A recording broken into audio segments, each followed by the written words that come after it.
So let's get into a very controversial topic, procrastination. Procrastination gets a very bad rap. Part of this is deserved.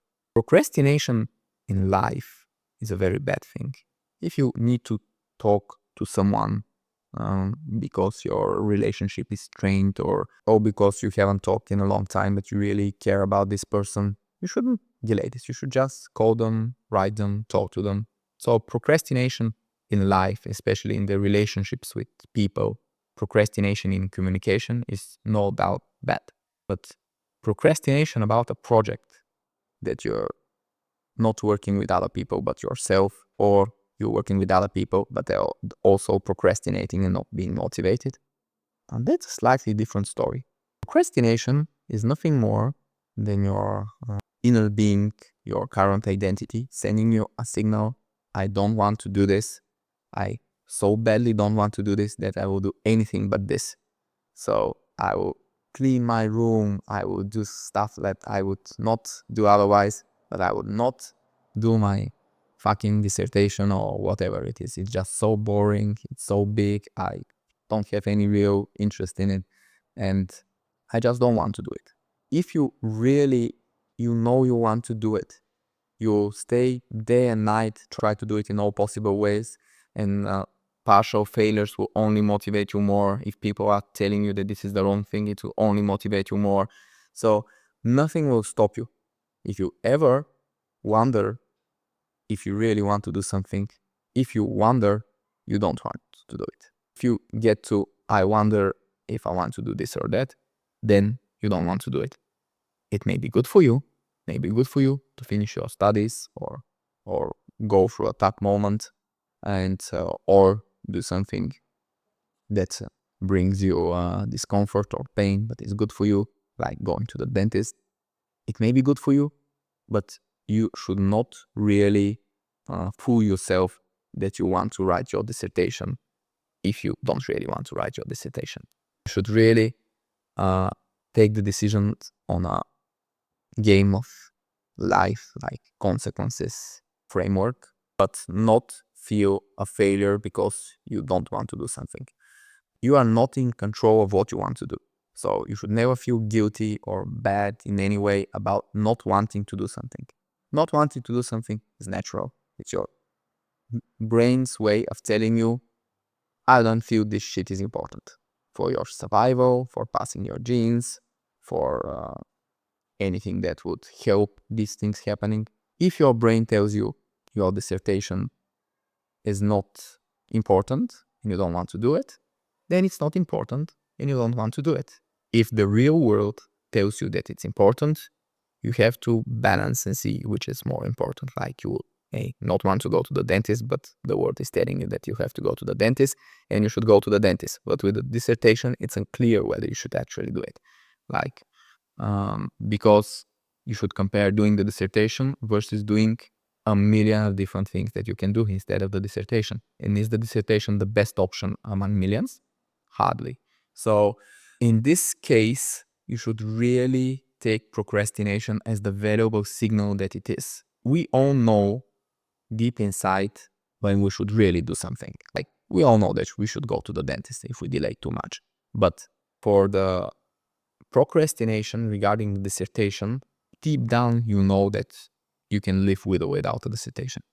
So dissertation may be good for your development, but there are other things that you can do instead. You can never know which is better. It's important to distinguish the cases where procrastination is just outright bad and the cases where it's a valuable signal that you don't feel synced with your life and your expectations and what is expected to do in the future from the environment, from other people, and from yourself, and you may want to do other things instead. The problem with procrastination is that when you don't do the things that you're supposed to do in your open time void in your life, you usually don't fill it with the right things. The main problem is that procrastination is an opportunity to have new flows in your life, to learn new things, to get motivated, to get creative. But most people feel guilty about procrastinating, and guilt is just a terrible emotion that destroys everything good. Guilt destroys self-love, and self-love is the basis for a lot of the flows. So when you have low self-love and low self-worth because you're procrastinating, you're not doing what you're supposed to be doing, and then you start losing your creativity, your motivation, and then what comes in to fill the void? Of course, the bad stuff, the boxes, the addictions, the coping mechanisms, either healthy or unhealthy, but not the flows. So the first step when you're feeling that you're procrastinating, which is most of us for different things, is to completely erase the guilt. You are not guilty because you don't want to do something. You're definitely not guilty of this. You may still have to do it, but the feeling that you don't want to do it is just not something that is in your control. And things that are not in your control, you should never feel guilty about. It was not a conscious decision to not want to do it. So why the fuck would you feel guilty? And even if it's your responsibility to do it, even if you're not doing it, even if you're failing someone, guilt will not help. It will help by feeling responsible, by evaluating consequences, by having a clear head about what the damage is that you're causing. And guilt will not help in any way. So, first step, ditch all of the guilt and try to restore self-love and flows. And the next step would be to use all of this drive that you have to not do something, to instead do something that is a flow thing, to get creative, to learn something new, to explore. You have this very rare chance of having free, unobstructed time. You were supposed to write your dissertation, but instead you just can do anything. So the truth is that this is liberating. If there's no guilt in the procrastination, it can be liberating from the dissertation that you don't really want to finish, that doesn't have any specific meaning to you. Because if if the dissertation had a real meaning, you would be doing it day and night. If you don't, just don't lie to yourself, then it doesn't have a special meaning. It's very important when procrastinating and not doing something to know who are you letting down, because you may be thinking that you're letting down other people and you may not be, and you may think that you're letting down yourself and you may still not be. First, there's no such thing as letting down yourself. This is just the base for all of this guilt that we said is just counterproductive. You in your life can do whatever the fuck you want, unless, of course, you're hurting somehow other people. So you're not letting yourself down. There's no such thing. And about letting others down, think about what you as a team and a project are trying to accomplish.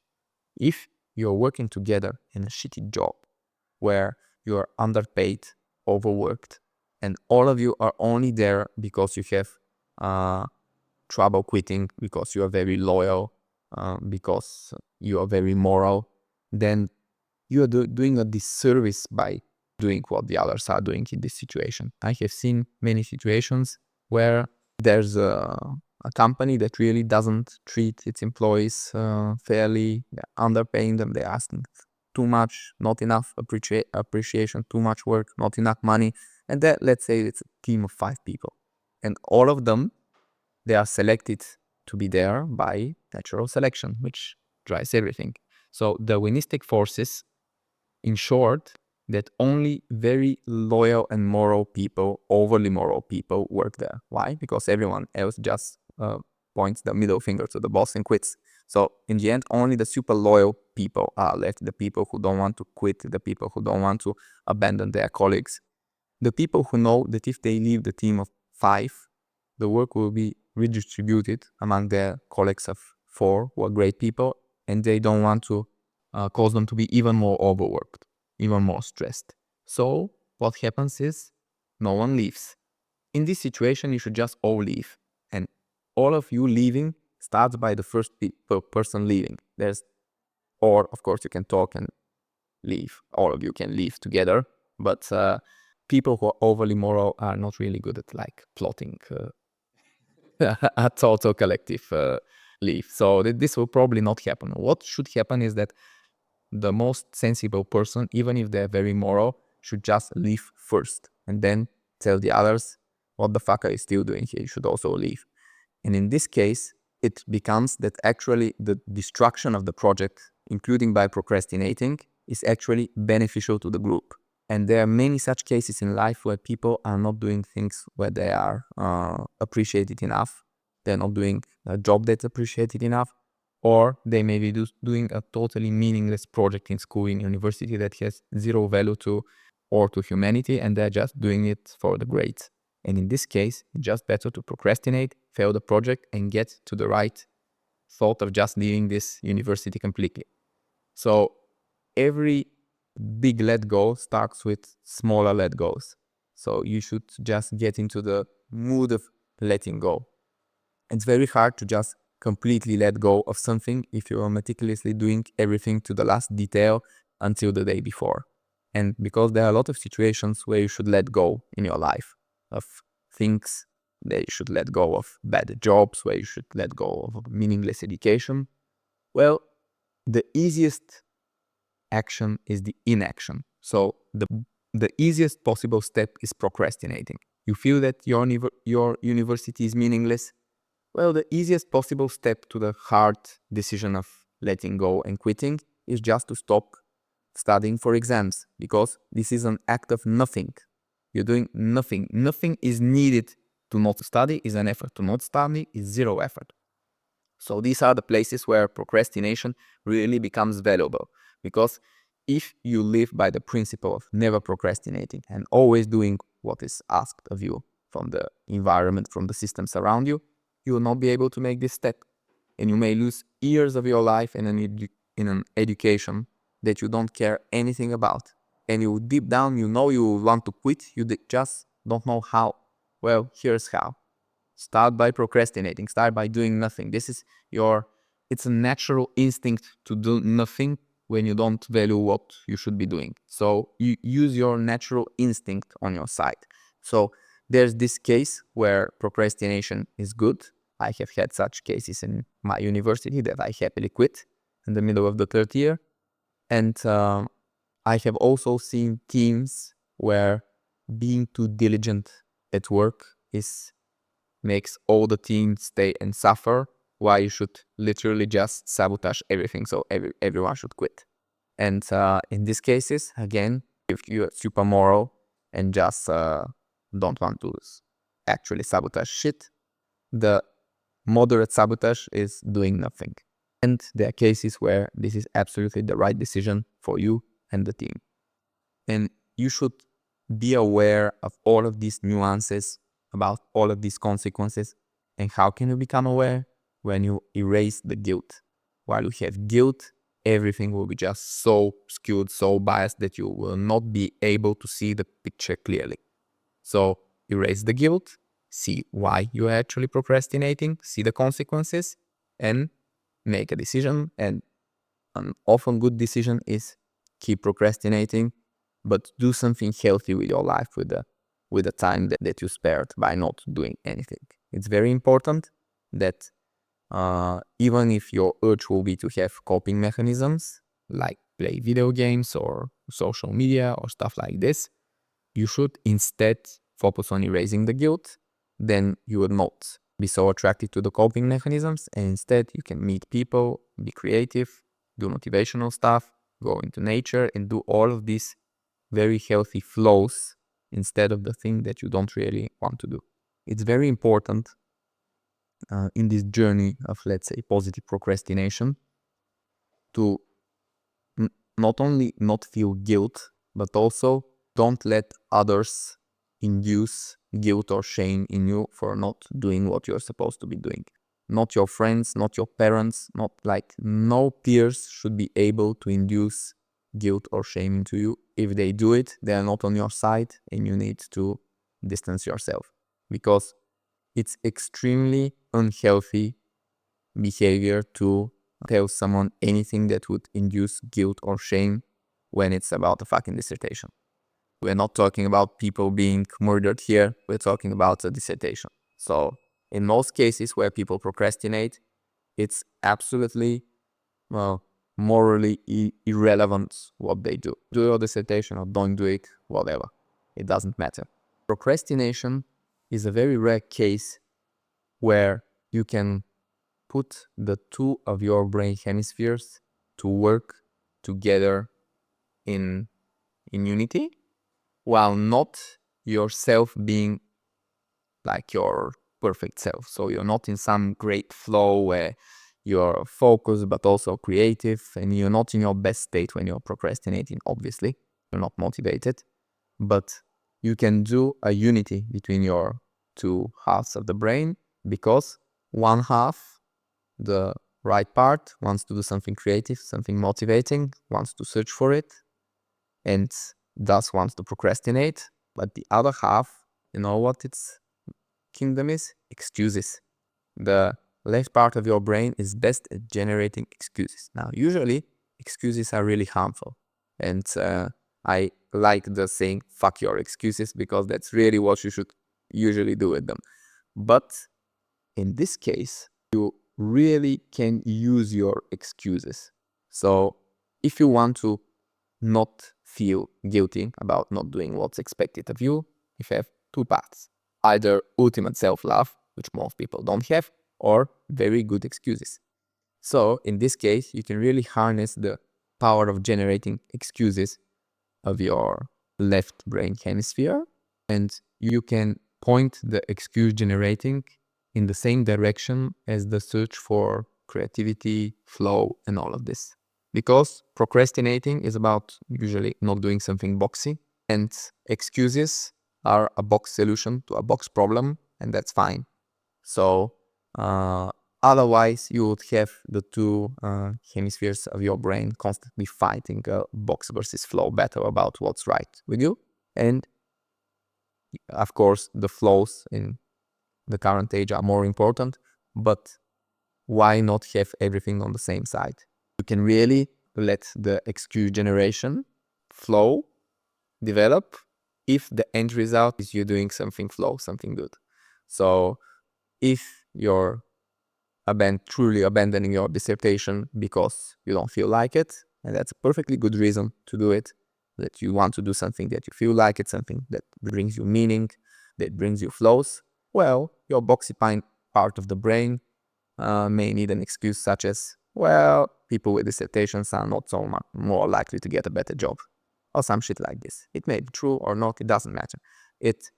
You would probably be held by some excuse just to calm one part of the brain to not be against the new direction. So in this case, you can use excuses, and you could really play around with the mix of flows and excuses as long as they point you in a good new direction. View procrastination when it's about cases where you're clearly more failing yourself than other people, or you're only failing yourself, which, as I again want to stress, is not a real thing. View it as a signal of a danger to your flows. View it as a flow and try to keep it a flow. Try to not turn procrastination into some pattern addiction behavior. Try to keep it as a flow, and keep in mind that it's a valuable signal, and that if you're grinding onto something that you don't really like and you're doing only for yourself, like studying law and you don't really feel like it, well, anything flowy, anything productive and creative is better than just digging the hole of becoming a lawyer if you don't want to be one. So in this case, procrastination is your call, your internal signal that things are not going in the right direction, and you should absolutely listen to it. And when thinking about procrastination, which can move you closer to the flows in your life by ditching some boxes, ditching some big nasty project that you don't like, don't just think of procrastination in a vacuum. Think it as one of the very few forces that will push you closer to flows in your life. So procrastination is one of the few things that are actually existing. You don't have to search for them. You don't have to go to get lost into forest or whatever. Procrastination is already here with you as a feeling, as a behavior, and you can use it as one of the few forces that can bring flows into your life by opening up space and time and filling it with flows instead of boxes.